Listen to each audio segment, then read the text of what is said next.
Timber had not eaten in 6 days. The Belgian Malinois sat pressed into the back corner of the kennel with his amber eyes fixed on the door at the far end of the hallway, ears flat, ribs visible through his tan coat like the rungs of a broken fence. A full bowl of food sat beside him, untouched. Each time footsteps echoed beyond the kennel door, he rose, waited, and then lowered himself back into the corner when the wrong person came through. He was not waiting for anyone who worked at the Okanagan Valley Animal Rescue. He was waiting for Raymond. Then, on a gray February morning, a former Special Operations soldier arrived to drop off donated supplies, and the shelter's manager made a decision that would change both their lives in ways neither of them was prepared to survive. Neil Hargrove pulled his truck off the highway onto the gravel drive and sat for a moment before the engine stopped.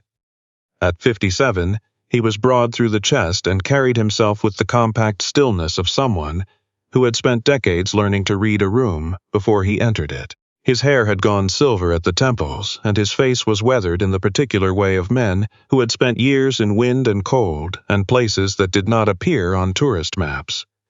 He had driven the 40 minutes from his property outside of Kelowna with 2 boxes of donated kibble and old blankets in the truck bed. He had no intention of going past the front desk. He had not owned a dog in 4 years. He did not plan to start. His wife Ellen had died 16 months ago, in the spring, when the apple orchards around their property were just beginning to blossom. A brain tumor. 8 months from diagnosis to the final breath he held her hand through. She had been 54, with dark hair threaded through with gray and a laugh that arrived without warning and changed the temperature of any room she entered. Neil had been a quiet man before Ellen and a quieter one after her. The log house outside Kelowna had been her idea. She had grown up in the Okanagan and said the light there hit the hills in a way that made her feel held. After the funeral, he stayed because leaving felt like a second abandonment he was not ready to make.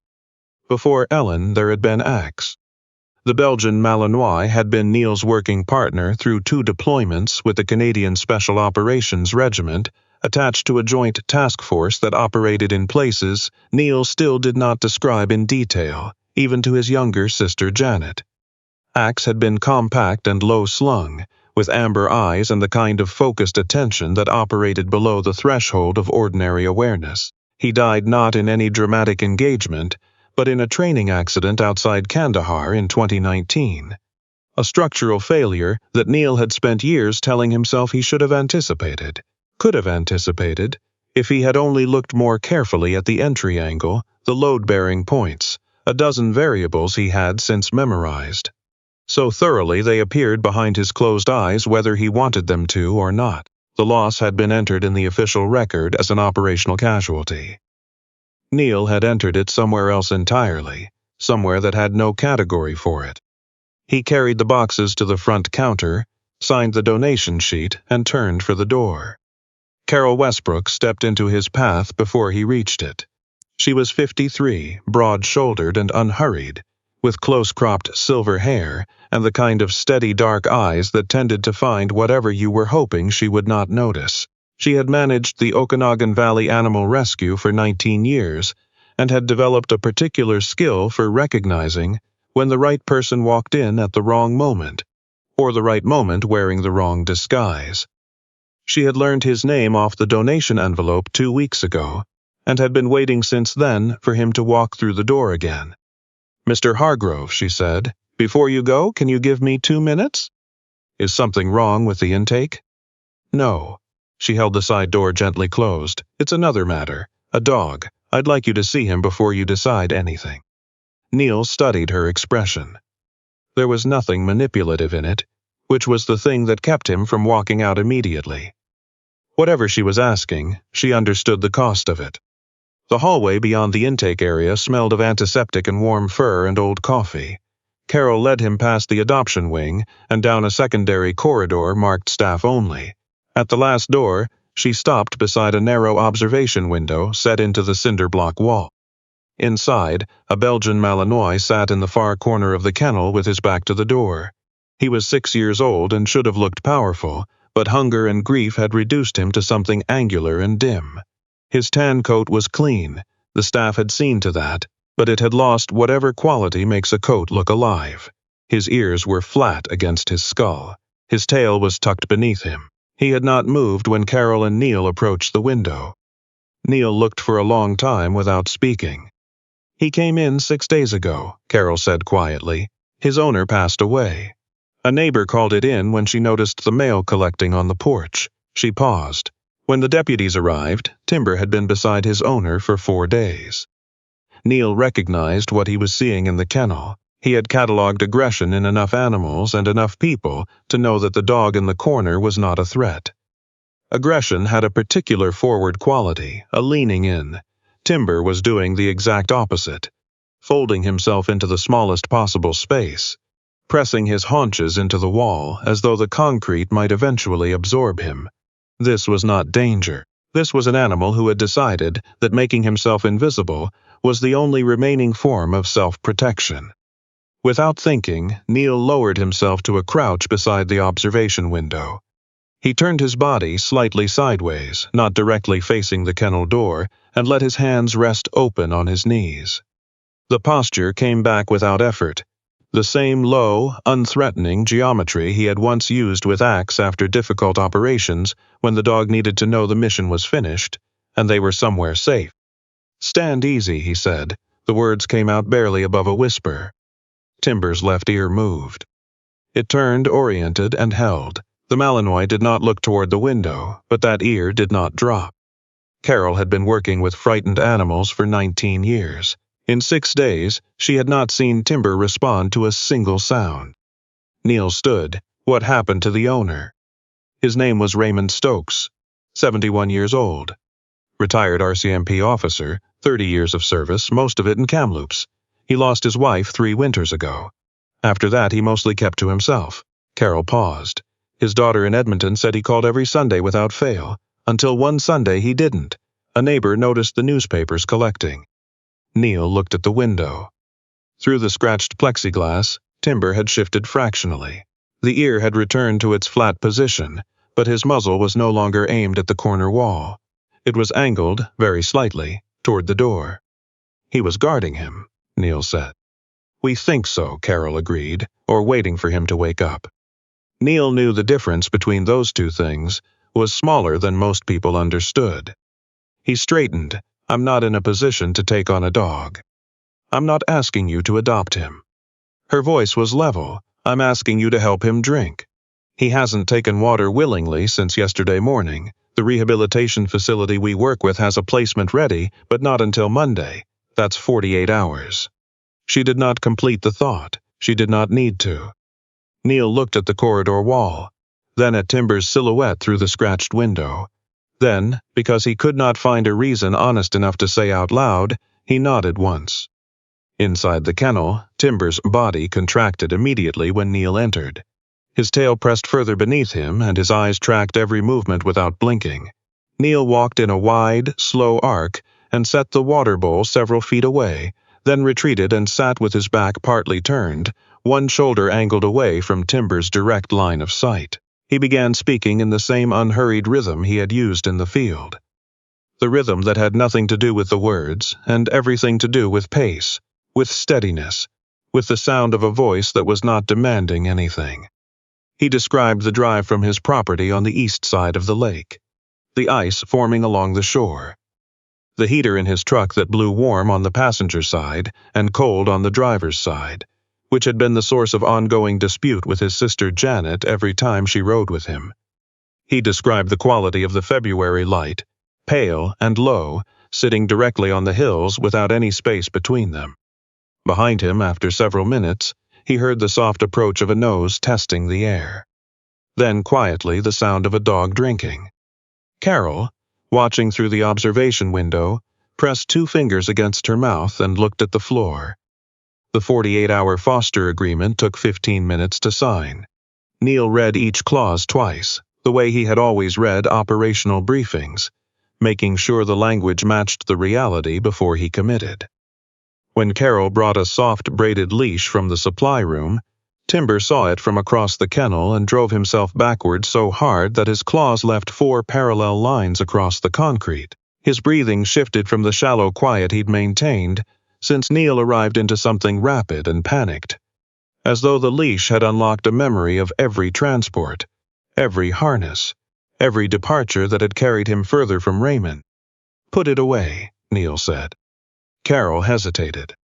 "The kennel door. Open it. Leave it open." She checked the corridor behind her and unlocked the kennel. The door swung inward. Timber stared at the opening with the fixed attention of a dog who had learned that open doors led away from things, not back to them. Neil sat on the kennel floor, sideways to Timber, several feet from the threshold, and waited. It took 22 minutes. Timber placed one paw beyond the threshold and held it there, trembling. Neil did not speak, did not shift his weight, did not alter his breathing. He had once sat motionless on a ridgeline for 3 hours waiting for a situation to resolve without intervention. He applied the same quality of stillness now. The second paw crossed the threshold. Then Timber was in the corridor, shaking so hard the muscles along his back rippled visibly. He did not move toward Carol or toward the exit. He stood near Neil, not touching, and let his breathing slow in increments.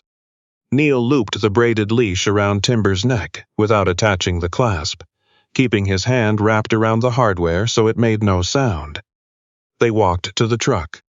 The drive to Neil's property took 40 minutes in the thin February light. Timber sat pressed into the back of the borrowed crate, his muzzle on his front paws, his eyes fixed on the crate door. He did not bark when a logging truck passed on the highway. He made no sound at all. The silence of an animal that has learned noise only makes departures happen faster. Neil talked to him anyway. He described the property. 6 acres of ponderosa pine and brown winter grass. A log house Ellen had fallen in love with before they were sure they could afford it. A covered porch that ran the length of the south side and caught the afternoon light. He described the mountain ash by the driveway that Ellen had planted the first autumn, tall enough now to block the view of the road from the kitchen window. In the rearview mirror, Timber's left ear tracked his voice the way a compass needle finds north. His younger sister Janet met them on the porch. She was 53 inches shorter than Neil, with the same angular face and a directness she had never bothered to soften. She had driven over from West Kelowna after Neil's call, not because he had asked her to come, but because she had understood from the weight of his voice that this was not a situation that should be handled alone. She looked at the crate in the truck bed for a long moment, then at her brother. "You said 48 hours, she said. "It is 48 hours. She did not say anything else. Timber did not exit the crate for over an hour after Neil set it inside the door. When he finally emerged, he ignored the wool dog bed, ignored the rope toy Janet had found in the garage, and positioned himself directly in front of the entryway, watching the driveway through the narrow window beside the door. His food sat untouched. Every time the pine branches moved against the eaves, he tensed. Every time the house settled in the cold, his ears rose and held. He was keeping watch. He was waiting for footsteps he remembered. Neil slept on the living room floor that night. Near 4 in the morning, he moved to sit a few feet from where Timber kept his vigil at the entryway. "No one's coming through that door who shouldn't be," he said. His voice was rough from sleeplessness and the particular hollowness of a house with only one person in it. "I can't prove that to you yet, but I can sit here with you until the sun comes up." Several minutes later, he heard the small sound of Timber lowering himself to the floor. Not to sleep, but at least to rest. The second day brought small things. Timber ate half a bowl of food after Neil left the kitchen and walked outside for 10 minutes. He drank from the water bowl when Janet sat at the table with her back turned. Neil treated each development as ordinary rather than remarkable, understanding that frightened animals, and frightened people, sometimes retreated. The moment their progress was named too loudly, he moved slowly, kept his voice level, and never crossed the distance. Timber had not chosen to surrender. What he noticed more than the eating or drinking was that Timber had begun to track him with his eyes. Not follow, track. The Malinois held his position near the entryway, but whenever Neil moved, Timber's gaze moved with him. It was the behavior of an animal who had stopped actively distrusting someone without yet committing to trust. Janet sat in the afternoon with her book open across her lap, looking up at intervals, Not at the dog, but at her brother. Neil's face in those moments held something she had not seen in 16 months. Something that was not exactly peace, but was at least less than the total absence of it. "He watches you when you leave the room," she said. Neil added a log to the fire. "He watches every exit." "That's not what I said," Janet replied. Neil did not answer. The storm came in off the mountains that night, with the particular violence of a BC interior system that had been gathering over the Rockies for 2 days. The temperature dropped 8 degrees in under an hour. Ice accumulated along the window edges and loaded the pine branches beyond the south wall. The old log house contracted and groaned in the cold. Neil was in the kitchen when he heard the crack. A massive limb splitting from the birch at the corner of the property and striking the utility box on the exterior wall. The house shook. The lights went out. In the same instant, Janet's mug slipped from the counter and landed against the tile floor with a sharp ringing impact that bounced once and went silent. Timber launched off the floor. He did not bark. He drove himself backward across the hardwood, looking for an exit that wasn't there, shoulders striking the wall, claws tearing in every direction. His breathing became rapid and desperate. He forced himself into the narrow space behind the couch. Neil did not hear him. The crack of the branch had become something else entirely. He was no longer in the kitchen in Kelowna. He was in the gray pre-dawn of a compound outside Kandahar, the air dry and cold and carrying diesel smoke. He was watching Axe move ahead of him, low and focused, amber eyes scanning an approach lane. He remembered calling the hold command. He remembered Axe pausing, looking back, that half-second of complete attention that he had always trusted without question. Then the sound, the terrible concussive force of structural failure, and Axe was down before Neil fully understood what had happened. He had reached the dog in under 10 seconds. He had applied everything the training required and several things it did not. He had pressed his hands against warm fur and felt a heartbeat weakening beneath them with a precision that did not respond to anything he tried. He had spoken in the steady, low cadence he had used in 100 situations where talking mattered. I've got you, stay with me, stand easy," until there was nothing left to stay with. He was in the compound. He was on the hardwood floor in his house. He did not know, for several seconds, which one was real. His knees were on the floor. His hands were clenched around nothing. Janet moved toward him from the kitchen doorway, read the quality of his breathing, and stopped. She had learned not to approach him from behind in these moments, not to touch without warning. She lowered herself to the floor a few feet away instead, and said his name in the steady, ordinary way meant not to pull but to anchor. "Neil, you're in Kelowna, I'm right here." In the corner behind the couch, Timber was shaking. The crack of the limb, the darkness, the metallic impact of the mug, these things had done something to Timber that was related to but not identical to what they had done to Neil. A different memory, a different collapse. But the same fundamental loss of the present to the past. He was pressed against the wall, with his eyes reflecting the thin emergency light filtering through the south windows. Then Neil made a sound. Not words. The involuntary sound of a man whose composure has finally given way, low and broken and not intended for anyone. Timber lifted his head. He took one step from behind the couch and froze. His legs shook beneath him. He tried to read whether what he was moving toward was safe. Every instinct said to stay hidden in the darkness. He was terrified. The room was wrong. The night was wrong. Everything in him understood that crossing the room would not fix what had broken. He took another step. He moved around the fallen mug and stopped 2 feet from Neil's clenched hands. Neil did not know Timber was there until he felt the weight. The Belgian Malinois had placed his head across Neil's forearm. Light, Timber was still too thin, but deliberate. The specific pressure of a creature that has decided to be present with someone else's pain rather than protected from it. Neil stopped breathing. Beneath his arm was not Axe. The head shape was similar, the coat similar, the amber eyes, when he finally looked, similar enough to break him open. But the heartbeat under his palm when he slowly placed his hand against Timber's chest was fast and frightened and undeniably, completely alive. "It's over," Neil said. His voice cracked in the middle of the second word. "You're all right. We're both all right." He said it until some part of him began to believe it. Timber's trembling did not disappear, but it softened. They stayed on the floor of the dark house while the storm moved over the valley and ice ticked against the windows. Two creatures who had arrived at the same place from entirely different directions. Neil, who had believed for years that love was something that died with whatever it attached itself to. Timber, who had believed every unfamiliar door led further away from the one person who mattered. Janet sat in the kitchen doorway and did not say a word. She had tried for 16 months to find the way back to her brother through the distances he built after loss. She had tried practicality and patience and the specific bluntness of a person with no tolerance for false comfort. None of it had reached him the way that a terrified Belgian Malinois had just reached him.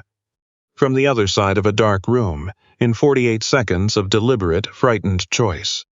She wiped her face with the back of her hand and looked at the ceiling. Morning came clear and very cold. The storm had left the pines wearing ice along every branch, and the driveway glazed in frozen gravel that Neil crossed carefully with 2 mugs of coffee. He had slept 4 hours on the living room floor. Timber had remained beside him, not against him, still some inches of careful space between them, but he had slept. His breathing had deepened and steadied sometime around 3 in the morning, and Neil had listened to it the way he had once listened for the all clear, as confirmation that the situation had genuinely changed. Carol's truck came up the driveway at 9. She had arranged to meet the rehabilitation transport herself. The white van pulled in behind her. The transport coordinator, a man named Douglas, whose patient movements suggested someone who had spent years earning trust from animals that had none left to give, remained beside the vehicle when Neil opened the front door. Timber was standing in the hallway. He looked at the van. He looked at Neil. His body did not flatten into the collapsed posture he had held for 6 days in the shelter. He simply stood and read the situation with the same focused intelligence Neil had recognized through the observation window 2 days ago. Neil carried the canvas bag of Timber's food and medication down the porch steps and set it beside the van. He recited the feeding schedule, the sound sensitivities, the specific progress of the past 48 hours. Douglas listened without rushing him. "He responds to a standard heel command," Neil said, "and stand easy." "We'll use those," Douglas said.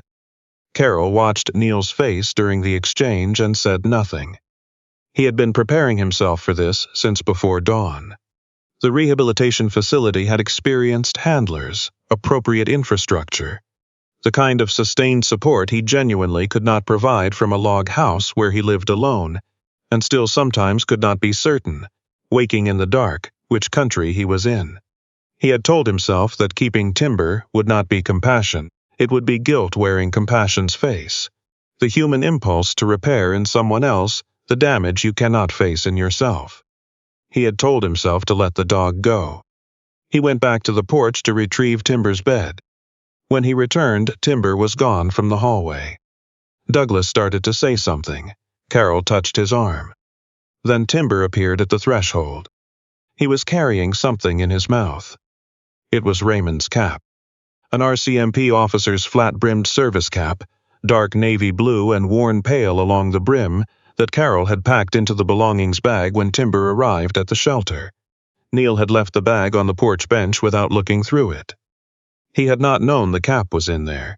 He had not known Timber had found it. The Belgian Malinois walked down the porch steps, crossed the frozen gravel, and stopped directly in front of Neil.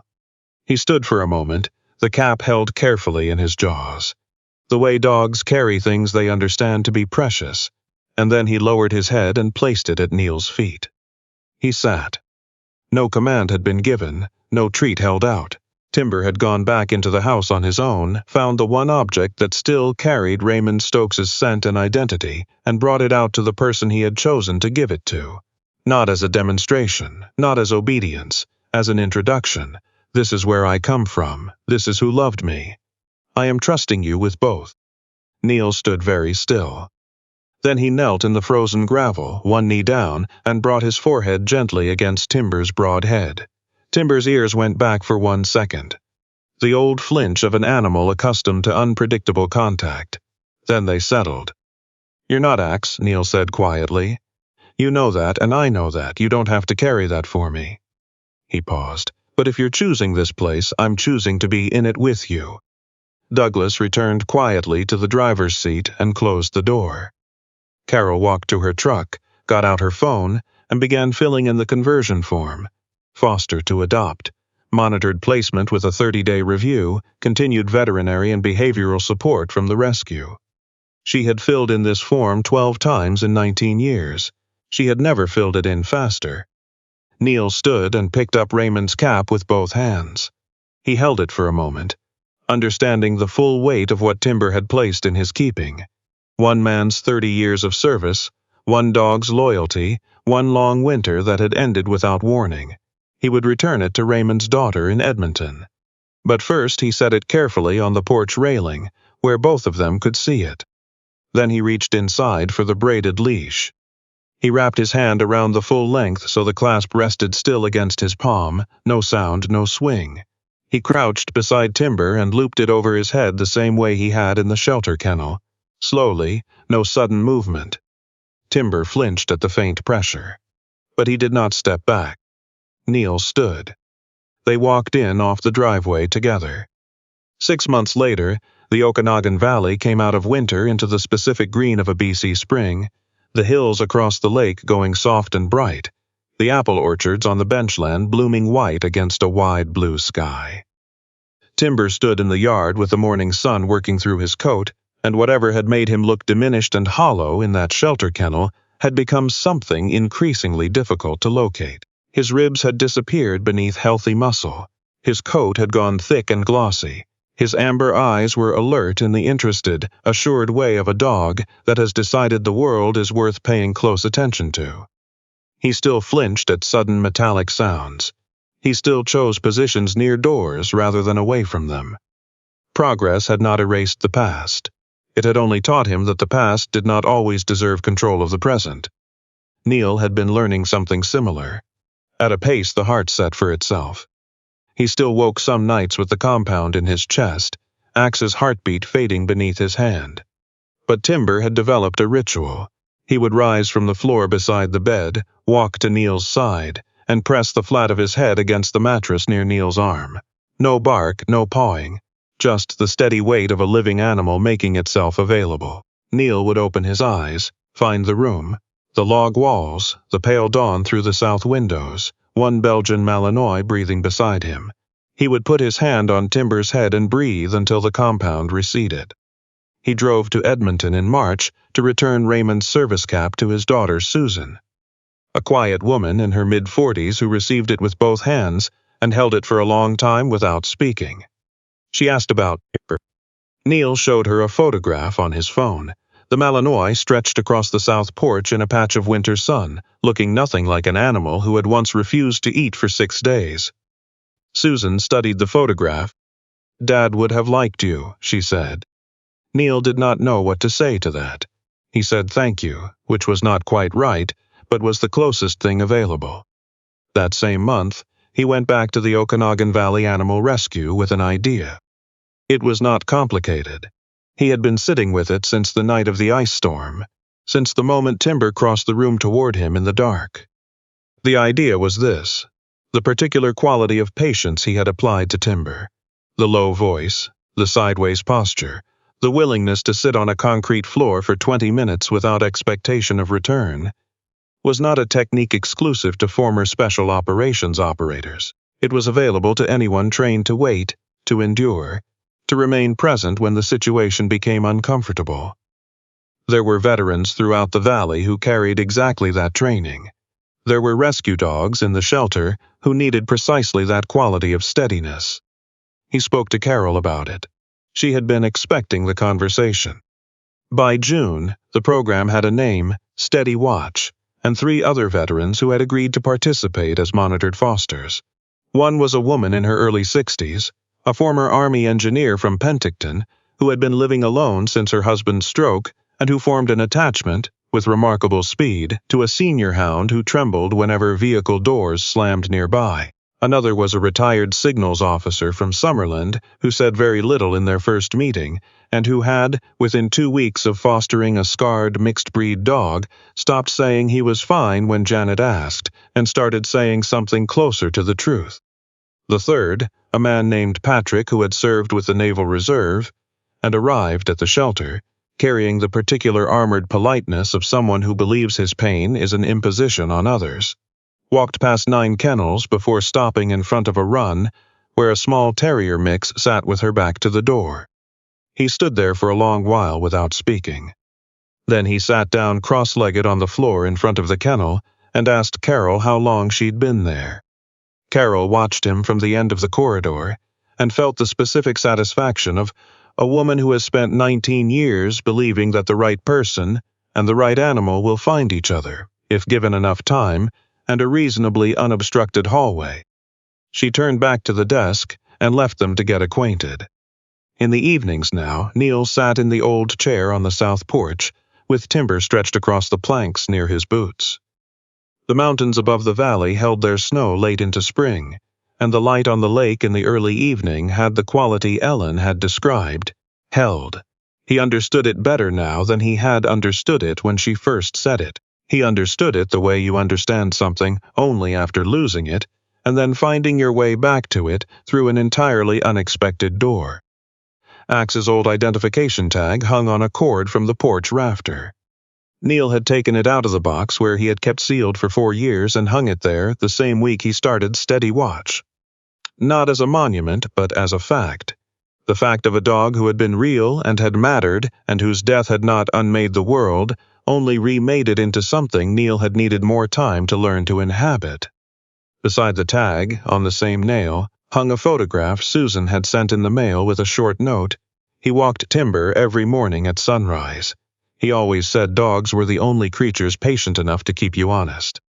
Neil had read the note several times. He thought Raymond Stokes was probably right. Timber lifted his head now and looked at the mountains, then at Neil, then settled his chin back on his front paws with the unhurried ease of a dog that has stopped expecting departure and started expecting evening. The valley held them both in the fading light. The grief was still there. It did not leave. It was not designed to leave. But it had become something Neil could carry without letting it lead. The heart, he had discovered, was larger than the room he had locked it inside. It had room for what was lost and for what was still here, without one canceling the other. He put his hand on Timber's back. The dog's breathing deepened. They watched the sun go down over the lake together, and for the first time in a long time, the quiet around Neil felt like company rather than absence.